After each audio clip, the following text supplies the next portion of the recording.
အားလုံးပဲမင်္ဂလာပါအခုတလောဒီပန်းရောင် face mask ကို TikTok နဲ့ Instagram မှာလေအများကြီးတွေ့နေရတော့အိမ်မှာခုနေနေနဲ့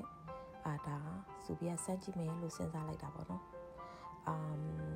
အခုပြမယ်ဒီ box လေးရလေးဒီလားအရန်ကိုချစ်ဖို့ကောင်းတယ်ပန်းရောင်လေးနဲ့အရန်လေးကို cute လေးပေါ့နော်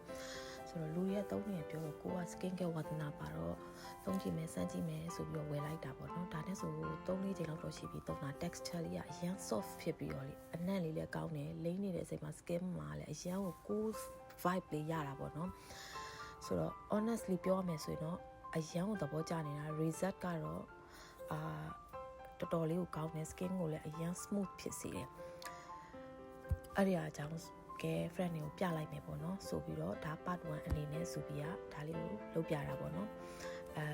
ဒါ price လည်းအရန် high မဖြစ်ဘူး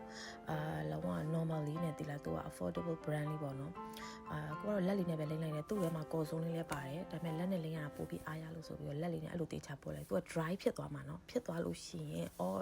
နားလည်းမနာဘူး product ဆိုပြီးတော့ခွာလိုက်ရင်လုံးဝတေချာမျက်နှာလေးကလုံးဝသူ့ရဲ့ဘူးအယောင်လေးလိုပဲပင့်လေးတန်းပြီးတော့အရန်ကို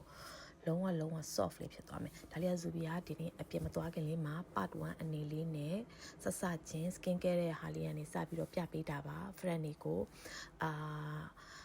coming on part 2 for the resort and then continue ahead the video okay bye bye